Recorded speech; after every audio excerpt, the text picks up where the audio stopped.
Hey, what's up, Kingdom Kids? So I've got my Focus sunglasses on today. They help me see things better. In fact, you guys need to pluck your nose hairs. Whew. Okay. Hey, so today, well, actually for the whole month of June, okay, we're talking about focus. You know, we can't see God, like He's not standing right in front of us, but okay, when we learn more about who He is and what He's done, our faith can grow when we focus on who God is and what He's done. Okay, so today we're going to learn about some people who had to trust God. They had to live by faith, even though they couldn't see the promises of God. They chose to believe God. So the bottom line for today is you can know Jesus even though you've never seen Him. That's pretty amazing. Enjoy the lesson, okay?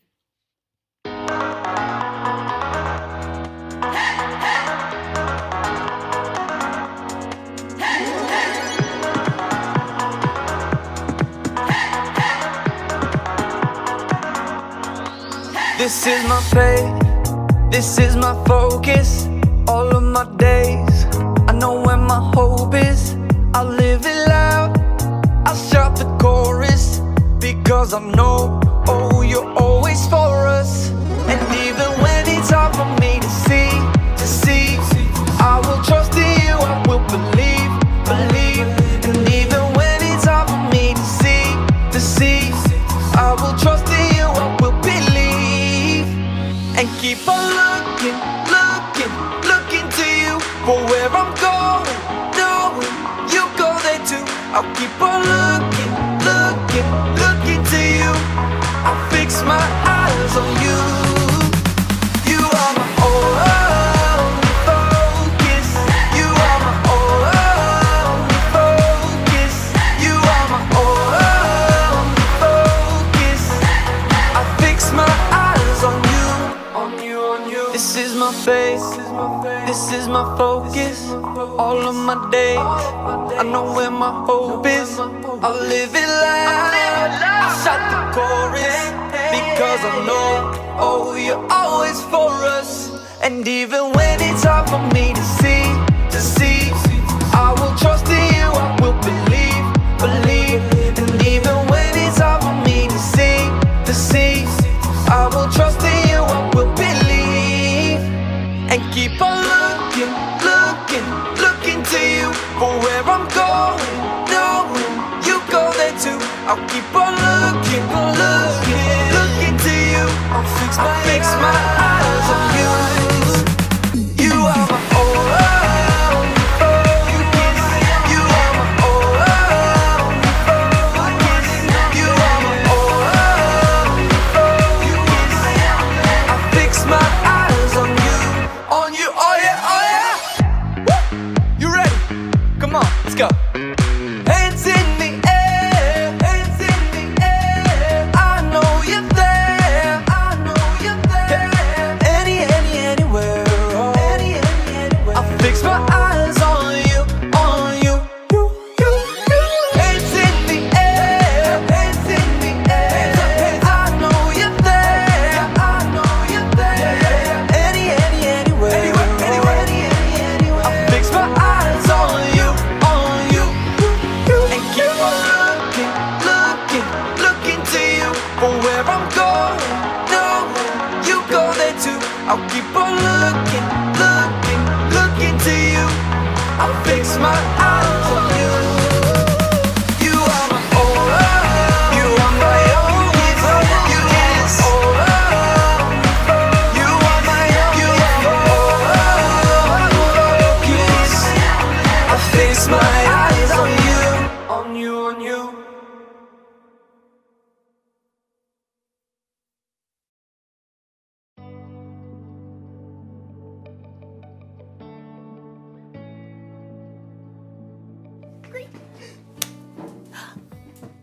Hey everybody, I'm Erica and I'm so excited about it being summertime!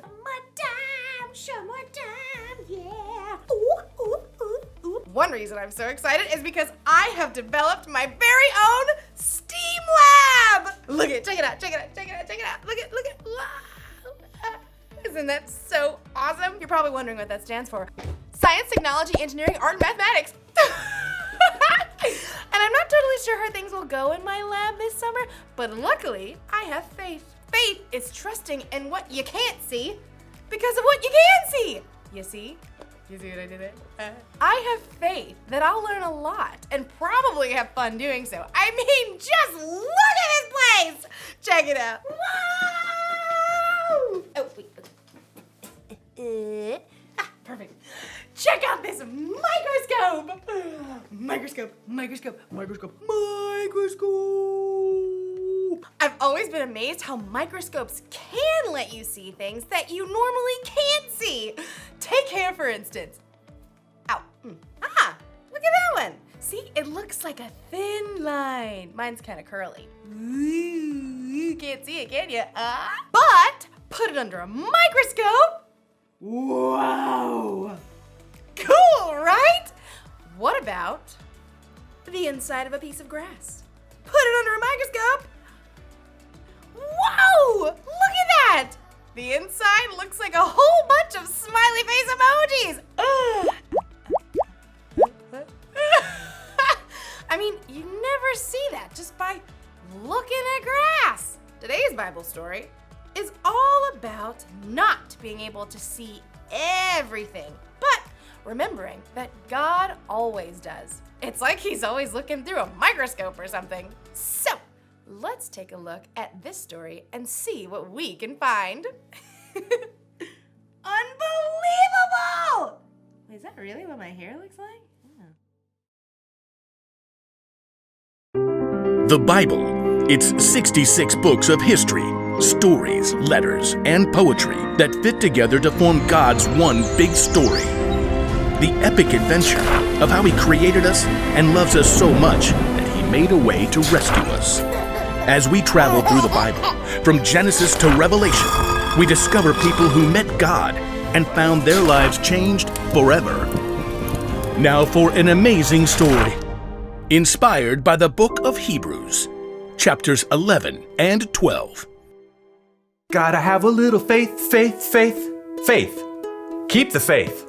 Take a leap of faith. You know, a lot of people toss around the word faith lately. We say you can break the faith or just take it all on blind faith. But true faith isn't blind at all. It's much more than just an inspirational word. True faith has to do with believing in all the things you can't see because you start with what you can see. Now, we can't see God with our physical eyes, but we can see the stories of people who came before us. They lived in a broken world like we do, but they chose to follow God. They chose to trust His promise that one day He would send a rescuer that would make everything right again. The writer of Hebrews in the New Testament tells us about some of these men and women in God's story. People like Noah, people like Abraham. When God called Abraham, he was already getting old. He and his wife Sarah didn't have kids. Leave your country and your people. Leave your father's family. Go to the land I will show you. All nations on earth will be blessed because of you. God was planning on sending his rescuer as one of Abraham's great, etc. grandchildren. But still, even though Abraham had God's promise, he still couldn't see the one God was sending. Still, Abraham went on a wild adventure, following God's call, and even his descendants, Isaac, Jacob, and Joseph, all chose faith in God. Moses, too, was called by God from the fiery heart of a burning bush. Even though he was raised by Pharaoh's daughter, he chose to stand with his own people and face Pharaoh's anger to win freedom. We read about it like this in the book of Hebrews. Moses suffered shame because of Christ. He thought it of great value. See, when you check out Hebrews, you discover this huge list of people who followed God by faith, so many that the writer just stops trying to list all of them. Oh, but we can't forget Israel's most important king, David. Get up and anoint him. This is the one. Even though God had promised David would be king, though, David spent years on the run from King Saul, fearing for his life. Still, he chose to trust God. The Lord is my shepherd. He gives me everything I need. Now, none of these people in the Old Testament could see with their eyes how God was going to save his people, but they could see how he was working in their lives, how their needs were being met. So they chose to believe in his greater plan. They chose faith. Faith is being sure of what we hope for. It is being sure of what we do not see. That is what the people of long ago were praised for. Now, here's where the story turns. In Hebrews, we discover that none of those people in the Old Testament received what God had promised here on earth. That's because God had planned something better for us, so they would only be made perfect together with us. God's plan includes all of us from the very beginning of creation. So at just the right moment, at the perfect point in time, God sent his rescuer, the hero, his very own son, Jesus. Jesus showed us how to live. He showed us what God was like, and he told us the most important thing. If you love one another, everyone will know you are my disciples. Love God, love others. It's the heart of the whole story. But then, Jesus was killed, and his friends thought the story was finished. Period. Dot. The end. Until God raised him back to life. Jesus has defeated death, and those who follow him can live with him forever. But how do you follow someone you can't see? Well, that brings us back to faith. Let us keep looking to Jesus. He is the one who started this journey of faith, and he is the one who completes this journey of faith. He paid no attention to the shame of the cross. He suffered there because of the joy he was looking forward to. So think about him. Then you won't lose hope. The early believers, Peter and John and other followers of Jesus, had seen him teach and heal. They saw him after God raised him to life. But after Jesus returned to heaven, the believers continued to live by faith. We have to speak about the things we've seen and heard. Because of what the new Christians in the early church had seen, they could believe in what they could not yet see, the end of the story, where God makes everything right. They kept the faith, and because they did, we can choose faith too.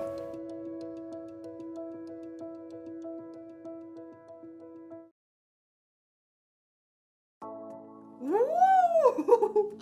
Take a look at this one. Any guesses on what that is?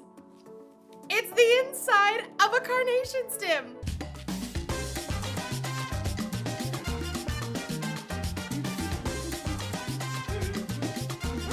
It's amazing how things look so different under a microscope than they do just with our eyes. It makes me think of Hebrews chapter 11. It's where we can look back to all these people in history who had faith in God. Even though they couldn't always see how things would turn out, they believed God and his promises. They lived by faith. And you can live by faith too. In fact, having faith in Jesus and what he did for you on the cross is what makes it possible for you to have a relationship with God. Relationship status update. Even though we can't see Jesus in person, we can still have faith in him because we can see how he's worked in the lives of the people who've come before us. That's the one thing to remember today. You can know Jesus even though you've never seen him. If you want to know Jesus more and you don't know where to start, try talking with someone who has put their faith in Jesus. Or you can read the stories in the Bible of the people who trusted God long ago. There are lots of things we can see that can help us have faith. So, I hope you guys have an awesome day. I'm gonna look at a few more things under my microscope. Like maybe my nail. Let's check it out. Oh, I need to wash my hands better. This microscope tells you a lot.